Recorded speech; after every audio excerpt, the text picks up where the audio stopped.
ज्यादा कर्मचारी अगर कहीं हैं किसी प्रदेश में सरकारी क्षेत्र में जो अपनी सेवाएं देते हैं वो हिमाचल प्रदेश में, और स्वाभाविक रूप से हिमाचल प्रदेश के सभी कर्मचारी भाइयों का बहुत बड़ा योगदान हिमाचल के विकास में रहता है। वो अपनी सेवाएं देते हैं और सेवाएं देने के साथ प्रदेश के विकास में अपना योगदान देते हैं। इसी माह मेरी सरकार ने नए वेतन नियम लागू किए हैं और इन नियमों के लागू होने से 2,25,000 कर्मचारी लाभान्वित होंगे और आगामी वर्ष में करीब 6,000 करोड़ रुपए का राजकीय कोष जो है इस पर हम खर्च करेंगे। और नए पे कमीशन के आने के पश्चात कर्मचारियों ने अपने विकल्प देने आरंभ किए हैं, लेकिन इस बीच में मेरे ध्यान में यह लाया गया कि कर्मचारियों के कुछ वर्ग को वेतनमानों का समुचित लाभ नहीं मिल रहा है।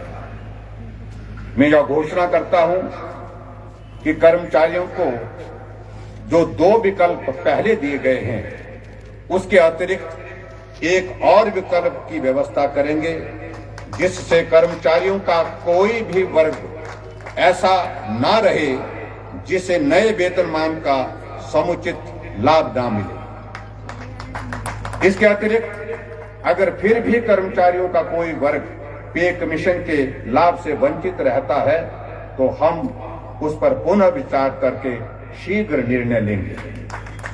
और मैं समझता हूं कि जो पे कमीशन से संबंधित सारी बातों को लेकर के हमारी इस बात को कहने के साथ जो है वो पूर्ण विराम लग जाता है, क्योंकि हमने खुले विकल्प रखे हैं। हमने जो 2 ऑप्शन दी है उसके साथ तीसरी ऑप्शन भी हमने उसमें उनको देने का निर्णय किया है, और उस तरह से उसके बावजूद भी कोई बात रहती है तो वो उनका अभिनंदन है, उनका स्वागत है, उसमें भी उनकी बात सुनकर के उनकी समस्या का समाधान करेंगे। इसके आगे बढ़ते हुए मेरी सरकार राज्य के पेंशनों के प्रति हमेशा सजग रही है और सीमित वित्तीय संसाधनों के बावजूद हमने पेंशन धारकों का हमेशा ध्यान रखा है, क्योंकि जो सरकारी सेवाएं देते हैं, रिटायर होने के बाद पेंशन लेते हैं, उनका भी कंट्रीब्यूशन हिमाचल प्रदेश के विकास में रहता है, क्योंकि वो अपने जीवन का बहुत बड़ा हिस्सा उन्होंने जो है सरकारी सेवा में काम करते हुए दिया है। मैं यह घोषणा करता हूं कि हिमाचल के पेंशनों को पंजाब वेतन आयोग के आधार पर पेंशन लाभ दिए जाएंगे, जिससे 1,75,000 पेंशन को लाभ होगा और इस पर मुबलिक 2,000 करोड़ रुपए वार्षिक वह हिमाचल प्रदेश सरकार करेगी। ये भी मैं पेंशनर्स के लिए आज के इस अवसर पर खुशखबरी देना चाहता हूं। इसके आगे बढ़ते हुए अभी हाल ही में मेरी सरकार ने नए वेतनमान पर 28% डीए दिया है। सामान्यतः केंद्र सरकार और राज्य सरकार के डीए की दरों में 6 माह से 1 वर्ष का अंतर रहता है, परंतु आज मैं यह घोषणा करता हूं कि राज्य सरकार के कर्मचारियों को 31% डीए केंद्रीय कर्मचारियों की तर्ज पर देय तिथि से मिलेगा। इससे राज्य सरकार के खजाने पर कुल मिलाकर के 500 करोड़ रुपए की देनदारी आएगी, जिसको सरकार वहन करेगी। ये भी मैं जो पेंशन धारक जो हमारे हैं उनके लिए आज के इस अवसर पर ये खुशखबरी देना चाहता हूं। इससे आगे बढ़ करके हमारे पुलिस के जवान जो बहुत बड़ा महत्वपूर्ण योगदान देते हैं, कहीं बर्फ पड़ रही है तो पुलिस का जवान बर्फ में भी खड़ा है, बारिश का मौसम होता है तो भी पुलिस का जवान अपनी सेवाएं दे रहा होता है, जब गर्मी का मौसम धूप का होता है तो भी जवान सेवा दे रहा होता है। और कहीं भी प्रदेश के हर क्षेत्र में काम करने की दृष्टि से उसकी जो है वो एक बहुत महत्वपूर्ण भूमिका रहती है। और मुझे इस बात की भी प्रसन्नता है कि हिमाचल प्रदेश की पुलिस ने अपनी पहचान पूरे राष्ट्रीय स्तर पर बनाई है। और अपने कामकाज की वजह से, बेहतरीन कामकाज की वजह से जो है वो हिमाचल प्रदेश पुलिस की पूरे देश में भी सराहना होती है।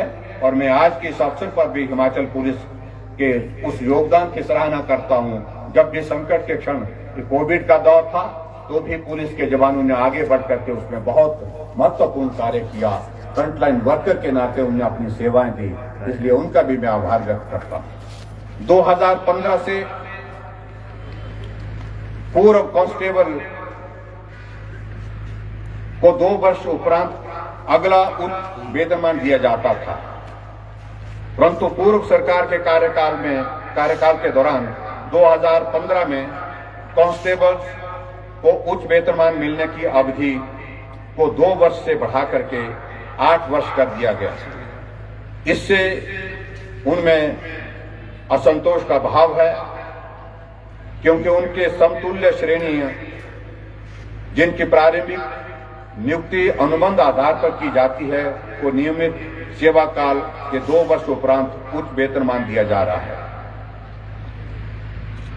कांस्टेबल्स की मांग पर विचार के बाद अब सरकार द्वारा यह निर्णय लिया गया है कि 2015 के बाद नियुक्त कांस्टेबल्स को अन्य श्रेणियों की तर्ज पर समान कार्यकाल उपरांत उच्च वेतनमान के लिए पात्र माना जाएगा।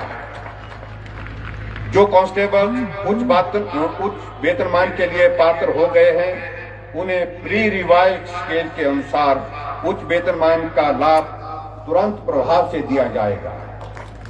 इसके लिए विस्तृत निर्देश शीघ्र जारी किए जाएंगे और इसके कारण मैं मानता हूं कि पुलिस के हमारे सभी जवान जिनको लगता था कि उनके साथ ये थोड़ा जो है वो न्याय नहीं हो रहा है, उस दृष्टि से, हालांकि ये पूर्व सरकार 2015 में ये निर्णय जो लिया था उस वक्त का निर्णय था, लेकिन हमें इस बात को लगा कि पुलिस के हमारे कर्मचारी बहुत अच्छा काम करते हैं, उनके साथ इस प्रकार की अगर अनोमली अगर पे में इसमें रहती है तो उसमें उसको ठीक करना चाहिए। इसलिए हमने निर्णय किया है इसको तुरंत जो है इसको ठीक करके जो है एक बराबर का जो है उनको जो लाभ मिलना चाहिए उस लाभ को देंगे। उदाहरण के लिए जिस प्रकार अन्य श्रेणी को 2015 में अनुबंध पर नियुक्त कर्मी 2018 में नियमित हुआ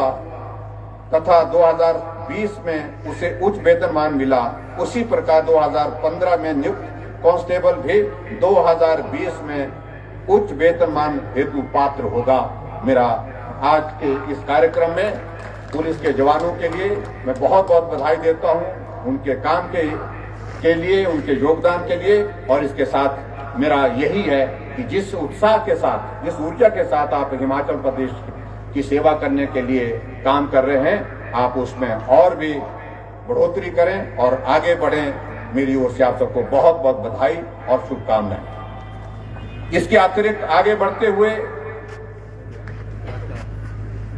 हमारी सरकार द्वारा विभिन्न प्रकार की कल्याणकारी योजनाओं के अंतर्गत वृद्धा पेंशन, अपंग राहत भत्ता, विधवा परित्यक्ता, एकल नारी पेंशन, स्वर्ण जयंती आश्रय योजना, मदर टेरेसा असहाय मातृ संबल योजना, मुख्यमंत्री कन्यादान योजना, महिलाओं के स्वरोजगार हेतु सहायता योजना तथा अनुवर्ती योजना के अंतर्गत पात्र व्यक्तियों को आर्थिक सहायता प्रदान की जा रही है। वर्तमान में पात्रता के लिए आय सीमा 35,000 रुपए निर्धारित है। ये काफी अरसे से, लंबे समय से 35 वर्ष की जो 35,000 की जो आय सीमा है इसको बढ़ाना चाहिए। बार बार हमको इस बात के लिए आग्रह आता था। बहुत सारे लोग जिनको जो पात्र लगते हैं उनको मदद नहीं हो पाती थी, क्योंकि आय सीमा 35,000 रुपए उसमें निर्धारित थी, जो वर्ष 2014 में निर्धारित की गई थी। ये भी पूर्व सरकार के कार्यकाल में इसको निर्धारित किया था। समय के अंतराल के साथ वर्तमान परिप्रेक्ष्य को ध्यान में रखते हुए इस आय सीमा को मैं 35,000 से बढ़ा करके 50,000 करने की घोषणा करता हूं, और इससे मुझे लगता है कि बहुत सारे लोग जो उसमें लाभान्वित होंगे। विभाग में विभिन्न कल्याणकारी योजनाओं के अंतर्गत प्रदान की जा रही आर्थिक सहायता की पात्रता की आय सीमा 35,000 वार्षिक से बढ़ाकर के 50,000 करने से सामाजिक और आर्थिक रूप से कमजोर वर्गों का उत्थान एवं विकास सुनिश्चित होगा। इससे लगभग 1 लाख अतिरिक्त लाभार्थियों को लाभ होगा और 125 करोड़ रुपए से ज्यादा लाभ समाज के उस गरीब वर्ग के लिए होगा जो इस आय सीमा, पुरानी आय सीमा के कारण वंचित हो रहा था। इससे आगे बढ़ते हुए एक बात और मैं कहना चाहता हूं कि हमारी सरकार की प्रतिबद्धता हमेशा समाज के निम्न आय वर्ग के प्रति रही है। अपने इन्हीं प्रयासों को आगे बढ़ाते हुए आज मैं यह घोषणा करता हूं, प्रदेश के घरेलू उपभोक्ता जिनकी बिजली की खपत 60 यूनिट प्रति माह तक है, उनसे अब प्रति यूनिट बिजली का कोई भी शुल्क नहीं लिया जाएगा, बिजली का कोई किराया नहीं लिया जाएगा। जिनकी 60 यूनिट तक बिजली की कंजम्पशन है, उन्हें प्रति यूनिट बिजली खपत की 0 कॉस्ट लगेगी। इसके साथ वे घरेलू उपभोक्ता जिनकी बिजली की खपत 125 यूनिट तक की है, उनसे प्रति यूनिट कॉस्ट केवल 1 रुपए ली जाएगी, जो कि पहले 1 रुपए 90 पैसे होती थी, अब उसमें से सिर्फ 1 रुपए ली जाएगी। ये भी मैं आज के इस अवसर पर आपके बीच में घोषणा करता हूं और इसके माध्यम से 11 लाख घरेलू उपभोक्ताओं को सरकार की इस निर्णय से इसका लाभ मिलेगा। हिमाचल प्रदेश में 11 लाख लोग जो है इसमें परिवारों को, उपभोक्ताओं को इसका लाभ मिलेगा और इस राहत को प्रदान करने के लिए सरकार 60 करोड़ रुपए अतिरिक्त व्यय करेगी। और उसके साथ साथ में मुझे इस बात को लेकर के भी प्रसन्नता है, प्रदेश में किसानों को राहत देने के लिए बिजली की वर्तमान प्रति यूनिट कॉस्ट को भी मैं 50 पैसे से घटा करके 30 पैसे की करने की घोषणा करता हूं। ये भी हमारे किसानों की ओर से बहुत बार आग्रह आ रहा था, जिनके ट्यूबवेल लगे हैं और उस तरह से वो सारी चीजों को लेकर के हमेशा हमसे मांग करते थे। और किसानों का बहुत बड़ा योगदान आज के दौर में जो है हिमाचल प्रदेश के और देश के विकास में है। उस दृष्टि से ये महत्वपूर्ण जो चीजें मुझे आज घोषणा के रूप में आपके समक्ष रखनी थी, वो मैंने रखी हैं। और बहुत जल्दी आने वाले समय में हमारा बजट सत्र भी आ रहा है। बजट सत्र में हमारी कोशिश होगी हिमाचल विकास की राह पर जिस प्रकार से तेज गति से आगे बढ़ रहा है, उसमें और गति मिले, हम विकास के नए आयाम छुए, इस बात को सुनिश्चित करने के लिए हम सब लोग प्रयत्नशील हैं। आप सबका हिमाचल प्रदेश सरकार को हर वक्त सहयोग मिला है और समर्थन मिला है, आशीर्वाद मिला है। मैं अब उसके लिए आप सबका बहुत आभारी हूं। विशेष तौर से आज के इस दौर में, कोविड के इस दौर में हमारे सारे कोरोना वॉरियर, जिसमें डॉक्टर्स हैं, पैरामेडिकल स्टाफ है, नर्सिस हैं, हमारे सफाई कर्मचारी हैं, फ्रंटलाइन वर्कर्स हैं, जिसमें पुलिस शामिल है, जिसमें हमारे होमगार्ड के जवान शामिल है, दूसरे सभी लोग जितने भी फ्रंटलाइन वर्कर में आते हैं, उन सब लोगों ने अपने जीवन को जोखिम में डाल करके बहुत बेहतरीन सेवा की है प्रदेश के लोगों को संकट में।